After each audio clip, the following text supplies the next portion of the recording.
ആമേൻ ആമേൻ. യേശുവിന്റെ ഏറ്റവും പ്രിയമുള്ള കുഞ്ഞെ, നാഹും പ്രവാചകന്റെ പുസ്തകം 1-ാം അധ്യായം 7-ാം വാക്യം. കർത്താവ് നല്ലവനും കഷ്ടതയുടെ നാളുകളിൽ അഭയദുർഗവുമാണ്.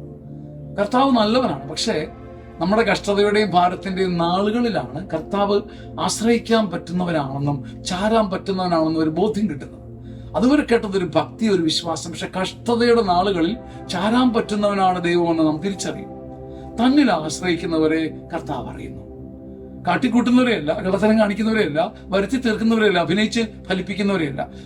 ചങ്ക് കൊണ്ട് ആര് ചാരുന്നോ അവന് മാറിപ്പോകാത്ത, മറിഞ്ഞു പോകാത്ത, ഒലിഞ്ഞു പോകാത്ത ദുർഗമാണ്, കോട്ടയാണ് താനെന്ന് ദൈവം തെളിയിക്കും. നാഹും പ്രവാചകന്റെ പുസ്തകം 1-ാം അധ്യായം 7-ാം വാക്യം. കർത്താവ് നല്ലവനാണ്. പ്രത്യേകിച്ച് കഷ്ടതയുടെ നാളുകളിൽ നിനക്ക് ചാരാവുന്ന കല്ലാണിത്. നീ ആ കല്ലിൽ ചാരണം, മറിഞ്ഞു പോകാതെ നിൽക്കണം, നിന്നെ മറിച്ചിട്ടവരുടെ മുമ്പിൽ നിൽക്കണം. ആമേൻ. ആമേൻ ആമേൻ.